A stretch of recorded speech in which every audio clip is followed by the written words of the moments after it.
à tous, comment allez-vous? Bienvenue dans une nouvelle vidéo. Aujourd'hui, qu'est-ce qu'on va faire aujourd'hui en vidéo? On va parler du cours que j'ai pris ici aux États-Unis au College of Worcester. Et ce cours était un cours sur la littérature pour enfants. Et plus précisément, ça s'intitulait Strange Journeys in Children's Literature. Et donc, c'est les voyages étranges dans la littérature pour enfants. Donc, avant de montrer les livres que j'ai lus pour ce cours, petit disclaimer, il y a bien d'autres livres qui auraient pu rentrer dans ce cours, qui sont emblématiques de la littérature pour enfants. Notamment, moi j'ai été extrêmement déçue qu'il n'y ait pas Peter Pan de J.M. Barrie, surtout que ça rentrait parfaitement dans Voyage étrange. Mais voilà, pareil, il fallait faire des choix. Notre professeur a dû faire des choix parce que on ne peut pas tout lire. On avait 14 livres à lire pour ce semestre. Ce qui est énorme en termes de livres à lire pour un cours d'anglais aux États-Unis, mais sachant que c'était de la littérature pour enfants, de la littérature jeunesse, effectivement, c'était quand même conséquent à lire, mais ça allait mieux et c'est mieux passé que si on avait dû lire 14 livres, 14 classiques de la littérature américaine qui chacun faisait, je sais pas, 400 ou 500 pages et qui étaient tous des Jack Kerouac, Edith Wharton et ce genre de choses. Non pas que je ne les aime pas, mais vous voyez ce que je veux dire. Et aussi, je vais pas forcément parler du fait que j'ai aimé ou pas mes lectures, mais de pourquoi c'était intéressant de les voir dans un cours sur la littérature pour enfants et en quoi ils avaient leur place dans ce cours. Donc c'est parti, on va faire dans l'ordre chronologique dans l'histoire. Hein. Et le premier qu'on a lu, c'est Alice au Pays des Merveilles, donc en anglais Alice's Adventures in Wonderland de Lewis Carroll. Et bien sûr, je pense que je suis même pas sûre qu'il y ait besoin d'expliciter dans le genre voyage étrange. Il y a quand même Alice qui est une petite fille qui tombe dans le trou et qui ensuite est, on imagine qu'elle est sous terre, mais en même temps elle est dans une espèce d'univers étrange avec des lapins et des animaux qui parlent, et elle grandit et elle rapetisse et ce genre de choses. Bref, voilà, le livre est gros, mais en fait Alice au Pays des Merveilles, c'est ça en fait, c'est ce tout petit truc. Donc avant c'est l'introduction et ensuite on a Flux de Looking Glass. Donc je n'ai jamais su le titre en français, je suis désolée. De l'autre côté du miroir, je crois, que nous n'avons pas lu, on s'est juste concentré sur Alice. Et donc évidemment ça avait sa place dans ce cours. Personnellement je ne suis pas hyper fan de l'écriture de Lewis Carroll et je ne suis pas hyper fan de Alice au Pays des Merveilles, mais je reconnais le talent non négligeable et bien sûr voilà, c'est un classique et je ne nie pas du tout sa place dans ce cours.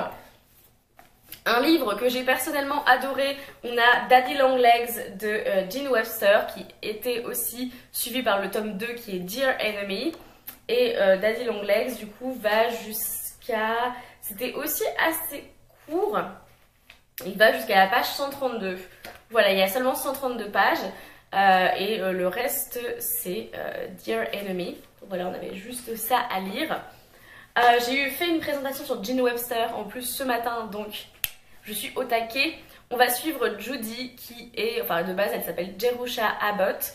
En fait elle a 18 ans et elle vit dans un orphelinat. Un des membres du conseil d'administration de l'orphelinat va se prendre de, enfin pas de passion mais de curiosité pour cette jeune femme et va décider de l'envoyer à l'université pour avoir une éducation dans les études supérieures. Et donc elle va faire 4 années à Vassar, qui était une des 7 universités ouvertes aux femmes aux États-Unis dans ces années-là, c'est le début du XXe siècle. Et donc elle va écrire des lettres à ce fameux Daddy Long Legs en fait, puisqu'il ne révèle pas son identité et il ne va jamais répondre à ses lettres, il veut juste savoir où elle en est dans son éducation. Et bien sûr c'est lié au mouvement des suffragettes, voilà, qui était aux États-Unis et en Angleterre, ça se passe aux États-Unis, pour voilà, qui militait pour le droit de vote. Et donc on a un personnage féminin qui est assez indépendant, qui pense en dehors des cases, qui réfléchit différemment aux différences de classe par exemple, et qui va avoir l'opportunité d'avoir une éducation, ce qui n'était pas le cas de toutes les jeunes femmes à l'époque. J'ai personnellement beaucoup aimé voilà, ce bouquin et donc je lirai le tome 2 avec grand plaisir. Mais bah, c'est typiquement le voyage, enfin le voyage. Là on part d'un point de vue un peu plus théorique de voyage, d'un orphelinat jusqu'à la richesse, jusqu'à l'éducation dans une, comment dire, dans une université qui de base était réservée bah, aux jeunes femmes de familles bourgeoises, etc., qui avaient assez d'argent, qui n'était pas ouverte, qui n'était pas possible pour les jeunes familles qui étaient de classe sociale inférieure, donc très très intéressant aussi. On avait The Hobbit de J.R.R. Tolkien. Évidemment, oui, je le dis à l'anglaise, excusez-moi, en français on dit Tolkien, mais nous quand on parle on dit Tolkien. Et donc bah là c'est assez évident quand même, le Hobbit c'est un peu l'histoire de Bilbon Saquet, tellement étrange de le dire en français, never mind. Bilbon Saquet qui va partir avec la compagnie de Thorin et Gandalf pour aller essayer de récupérer leur trésor et leur montagne qui est Erebor. Voilà, désolée, j'ai les sons du film, enfin des films qui me viennent en tête. Voilà, le Hobbit, enfin c'est Tolkien, c'est le Hobbit et c'est évidemment un livre que j'aime beaucoup. Donc je voyais parfaitement en quoi il avait sa place dans ce cours. J'ai eu plaisir à le relire.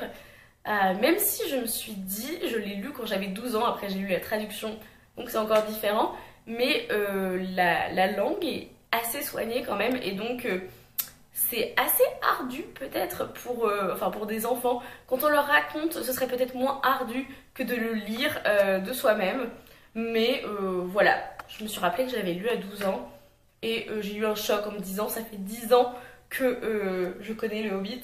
Je l'ai relu quand même depuis, mais c'était ma 3e seulement relecture, je crois. Donc, un livre que j'ai lu, vous savez, je n'ai pas apprécié, mais c'est un peu incontournable.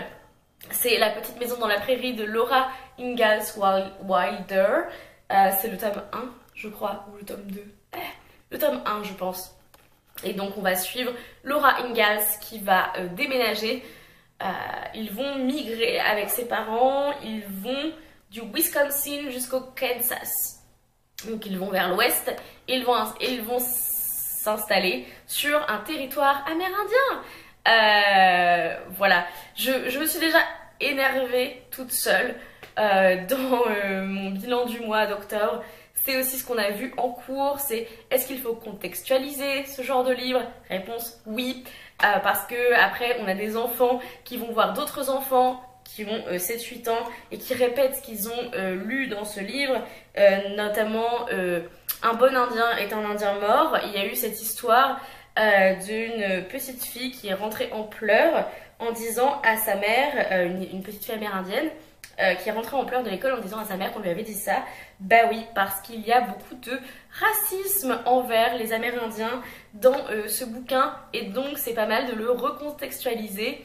Ce qu'il faut, voilà, pour moi, il faut pas le bannir. Enfin, on en a parlé en cours, on a eu un débat dessus. C'est historique. Historiquement, ça a été énormément apprécié des jeunes lecteurs et lectrices.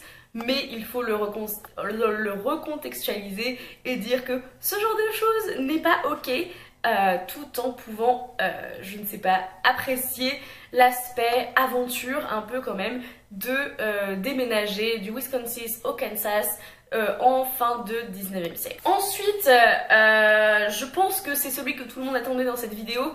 Bien sûr, on a relu Harry Potter, et quand on parle de voyage étrange, je veux dire passer d'un état de moldu 11 ans qui vit chez les Dursley à « Oh, au fait, tu es la personne qui est quasiment la plus connue dans le monde des sorciers et tu vas faire de la magie et tu es le garçon qui a survécu ». Donc voilà, je n'ai pas besoin de répéter. Si vous voulez, j'ai fait une vidéo spéciale sur Harry Potter et ma relecture d'Harry Potter. Je la mettrai dans la barre d'infos. Je pense qu'on n'a pas besoin d'expliquer plus pourquoi Harry Potter est légitime dans ce cours. Une série que j'ai adorée quand j'étais... j'avais quoi? Ouais, j'avais 11-12 ans. J'ai lu Les désastreuses aventures des orphelins Baudelaire. Et donc ici, on a le tome 1 et le tome 9. Le tome 1 qui est de Bad Beginning et le tome 9 qui est de Carnivorous Carnival. Et alors en tant que voyage étrange, c'est des enfants qui deviennent orphelins dans le premier chapitre du tome 1, qui vont être baladés de maison en maison, comment dire, ouais, de personnes qui doivent s'occuper d'eux à d'autres personnes en étant poursuivis par quelqu'un qui veut avoir leur fortune. C'est très étrange, c'est humoristique, sarcastique en même temps, alors que c'est la misère pour ces gamins, mais c'est hyper particulier. Personnellement, le tome 1, j'ai à nouveau eu énormément de plaisir à le relire. C'était très étrange de lire ensuite le tome 9 directement après sans avoir le contexte au milieu. Mais c'est hyper intéressant parce qu'on a pas mal de figures de style, honnêtement. Et on a aussi des mots qui sont expliqués, des mots très compliqués, mais qui sont expliqués d'une manière assez particulière pour montrer que Lemony Snicket savait que ce genre de choses, quand on essaye de t'expliquer un mot, même quand t'es enfant, quand on est vachement condescendant et qu'on te dit ça veut dire ça mon petit. Et en gros, c'est un peu des bouquins qui disent mais en fait les enfants sont tellement plus intelligents et on a les adultes en gros qui sont incompétents, qui comprennent rien, c'est une horreur.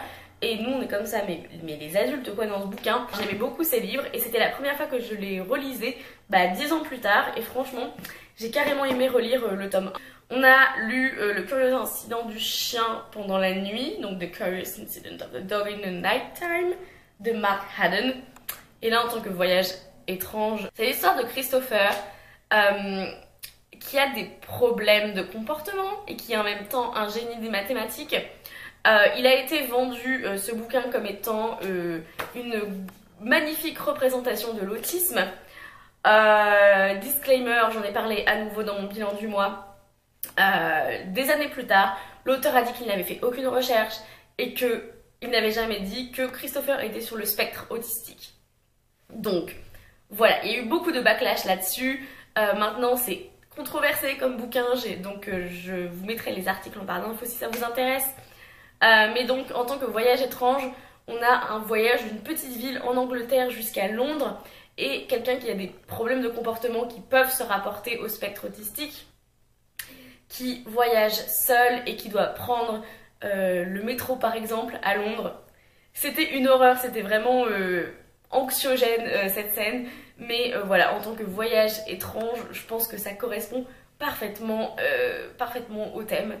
On a ensuite Brown Girl Dreaming de Jacqueline Woodson, qui est l'histoire d'une jeune fille, enfin c'est l'autobiographie plus ou moins de Jacqueline Woodson, qui raconte comment sa mère a quitté son père et donc ils ont déménagé de l'Ohio, qui est quand même dans le nord, vers le sud des États-Unis, alors que c'était encore plus ou moins la ségrégation. Et c'est le sud des États-Unis dans les années 60-70. Donc autant vous dire que c'était un voyage étrange et pas forcément très agréable. Et ça permet de vraiment se rendre compte de de la différence entre le nord et le sud à l'époque pour quelqu'un qui est afro-américain. Donc c'est écrit en vers libre et voilà, c'est de la poésie. C'était très chouette de découvrir ce bouquin et j'ai vraiment beaucoup aimé. On continue avec la poésie et voyage étrange. On a Inside Out and Back Again de Tana Ley. C'est aussi un récit plus ou moins autobiographique puisque en vers libre on va suivre l'histoire de Ha qui fuit le Vietnam pendant la chute de Saigon en 1974 ou 75 et qui va arriver aux États-Unis, je ne sais plus, en Alabama ou où est-ce que c'est? Ok, ils disent pas dans quel état c'est, mais je crois que c'est Kansas ou Alabama. Et donc elle va bien sûr vivre des choses difficiles puisqu'elle ne parle pas forcément la langue, puisqu'elle va être victime de pas mal de racisme et qu'elle a quand même déménagé contre son gré du Vietnam jusqu'aux États-Unis. Si ça c'est pas un voyage étrange, je ne sais pas ce que c'est. On a Flying Lessons and Other Stories qui a été édité par Helen Ho du comité We Need Diverse Books. Donc on continue, enfin on commence à voir avec tous ces livres le mouvement pour avoir plus de diversité dans les livres jeunesse et dans les livres pour enfants. Donc c'est quelque chose que je salue, évidemment, si vous me connaissez. C'est des nouvelles qui parlent de voyages étranges et de choses très différentes, de légendes amérindiennes, voilà, beaucoup, voilà, très inclusive, beaucoup d'histoires qui parlent de changements et de voyages et ce genre de choses de manière un peu plus théorique. Très très bon aussi. Et on arrive au dernier livre que j'avais à lire, c'était les romans graphiques March de John Lewis, qui a été aidé par Andrew Hayden et Nate Parrow.